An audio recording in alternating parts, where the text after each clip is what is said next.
Sup nerds, I'm Tom. I'm Wes. If you've ever heard of Aeon's End, this is like a streamlined Aeon's End. But if you've never heard of that, this is Astro Knight's Eternity.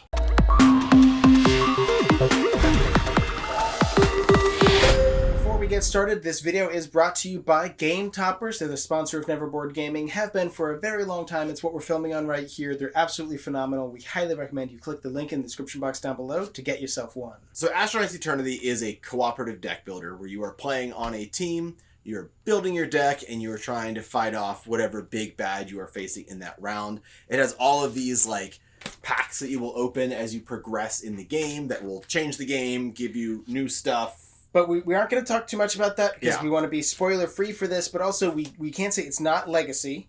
Mm-hmm. It's just campaign. You can pack everything back up, or you can just play with everything if you want to. Yeah, you could hypothetically just open all the packs and then build whatever game you want to play out of it. But here we're just going to talk about what makes this deck building game unique, and there's a couple of cool things. It's got your fairly standard, here's the deck you start with, and each character you play as, because you do each have a character that has like a special ability or power, and the stats are a little bit different. They have a specific deck that they start with, but you have your money that you will buy new cards for your deck, but rather than just having like straight attack cards, you actually have weapons that you will equip to your character, and you have to equip them you start off the round by like firing and triggering your weapons, and then they go to your discard pile, and then some of the cards you can play on your turn will be playing new weapons into your hand that you can then fire in subsequent turns. So that's probably the first big difference, is that you're not just doing straight attack damage, but you're equipping weapons that all do different amounts of damage, and some of them have like other abilities that trigger as well.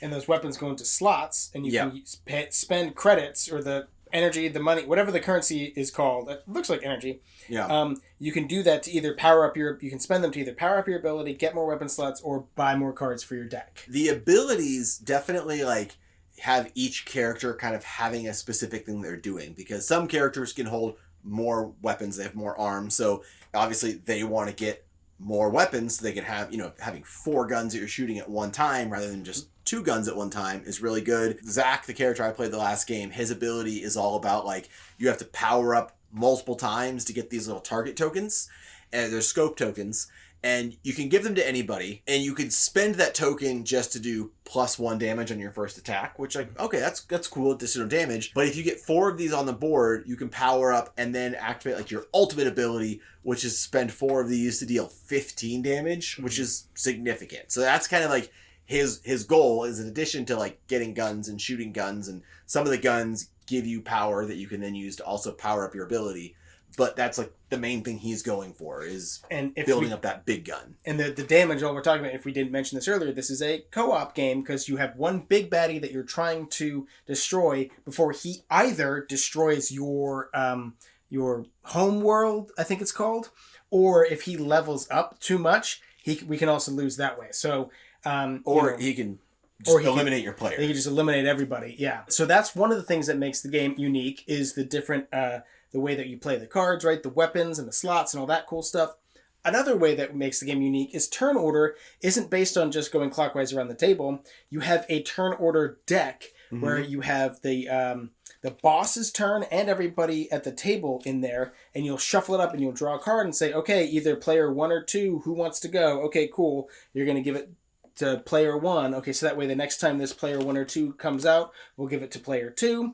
But then also that could mean that the boss takes 2 turns back to back, or even potentially 4 turns back to back. If it's the last 2 of this round, then we pick it up and shuffle it, and then just happens to be 2 turns on top of each other. That would be a very unfortunate draw. That would be, because the game does beat down on you pretty hard. Like even the very first scenario can be pretty tough, and there's of course there's the guy levels up, but you can play expert and nightmare mode with just this character. And again, there's other stuff, and then we're not going to talk about it. Yeah. You can also power up the home world, and that's another thing that you could do, is you could power up the home world and then spend it to its special ability. But probably the biggest difference between this game and all other deck builders that we didn't mention yet is that this is a shuffleless deck building game. In a typical deck builder, you play your cards, you go to your discard pile, and when your deck runs out and you go to draw cards, you'll shuffle your discards and they become your new deck. In this game, when you discard cards, it matters the order that you discard them. Because when your deck runs out and you go to draw cards, rather than shuffling your discard pile, you just flip it over and that's your deck now. So whatever order you played those cards to that discard pile is the order they will appear again. So the cards you buy are going to be like set in that deck. So and I feel like that's a little bit of a gimmick. I mean, I get that you have some choices there, especially like when you play the cards from your hand, then you have a decision, but like the weapons have to activate first, right? Yeah. And then when you buy stuff, that also goes in there, and then your hand goes on top. And I never once found myself feeling like, okay, wait. I'm going to do it in this order, so that way when I draw my next hand, I'm going to get... I never really thought that. I feel like it was more strategic in that you knew what card was going to come up first. So like when you're ending your last turn, you know what cards... Because like I had a special card in my deck that let me... If my power was at 0 or 1, I could get an additional power up that turn. So I knew like, okay, well, I want to spend this energy to use my ultimate ability or to power up so I can use my ultimate ability because I know that card is going to come up, that I'm not going to get that special ability if it's not at that spot. So it's more of you know where those cards are going to come up and you can use that for your strategy than it is really trying to like min-max what order you're putting cards into your discard pile. The other difference is that where in a lot of deck builders you have just your main deck of cards that you're buying from and they come out and you can just have like there's all weapons out here, there's all energy cards. In this you do have specific decks of cards out there in the pool. So you have like, well, these are the decks that have a bunch of weapons in them and these are the decks that have a bunch of like gain more energy cards in them. So you do have, well, those like the cards are cycling through and you'll get different cards to come out. And there's a lot of cards that let you like burn cards off the top of those decks to kind of get to the cards you want. You will always have a somewhat set like combination of weapons and power and special ability cards out there available to purchase. Overall, I had a great time with this game. I do like it a lot. I have played Aeon's End before, and I do think I like this a little bit better.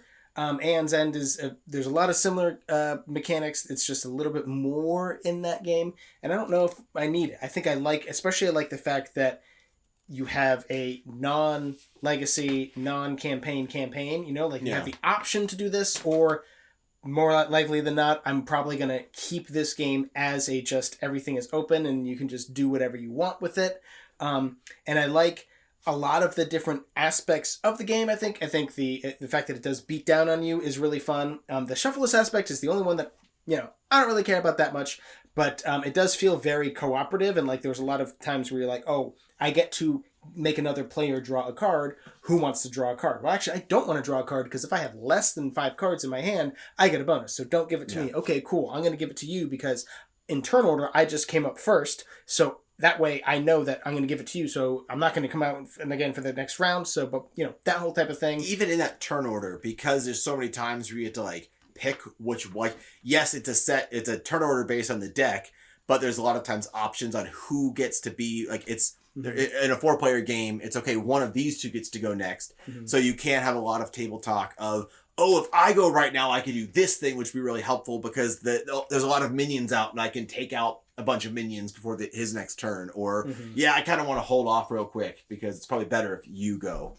I did really like that it's a co-op game that you feel like you accomplish something if you win it. There are some co-op games that just kind of fall flat and that like, hey, we're working as a team, but it's super easy and we always win every time. This is one that I did not think we were going to win until when we won. I was like, oh my gosh, we won. It's great. Can't believe we beat him. I really thought we were going to lose this one. Overall, we definitely recommend this. This is actually the second version. There's original Astro Knights and this is Astro Knights Eternity. So they both have the similar bag things, I think. But if any of what we were talking about in this video sounds interesting to you, we're going to put a purchase link to this game in the description box down below. Go get yourself a copy.